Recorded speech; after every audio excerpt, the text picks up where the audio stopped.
दोस्तों मैं एक कहानी बताऊंगा। पावर स्टार पवन सिंह की एक फिल्म आई थी। कम से कम ये फिल्म 10 साल पहले आई होगी दोस्तों। फिल्म का नाम था चोरवा बनल दमाद। दोस्तों इस मूवी का इतना ज्यादा क्रेज था, लोगों के बीच में इस मूवी का इतना ज्यादा इंतजार था दोस्तों कि आप लोग पागल हो जाओगे दोस्तों। पब्लिक इस फिल्म को देखने के लिए पागल हो गई थी, पागल।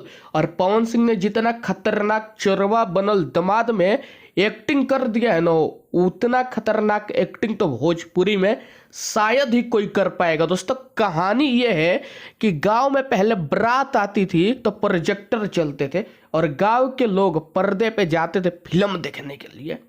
ठीक है दोस्तों, अब कुछ लोग बोल रहे थे हिंदी फिल्म चलाने के लिए और कुछ लोग बोल रहे थे कि पवन सिंह का चोरवा बनल दमाद यही मूवी चलेगी, लेकिन नहीं चलाने दे रहे थे कुछ लोग। इसी बात के लिए पवन सिंह के इस फिल्म के लिए मार हो गया था लड़कों में, मार। और आखिरकार उन लड़कों ने प्रोजेक्टर पे गांव वालों के लिए पवन सिंह का फिल्म चोरवा बनल दमाद चलवाया दोस्तों। ये मेरे आंखों देखी की बात है। क्या कमाल की मूवी दोस्तों। अगर आप लोगों ने अभी तक इस मूवी को नहीं देखा है तो जल्दी जल्दी जाइए देख के आइए और चैनल को सब्सक्राइब कर दीजिए अगर पवन सिंह के फैन है तो।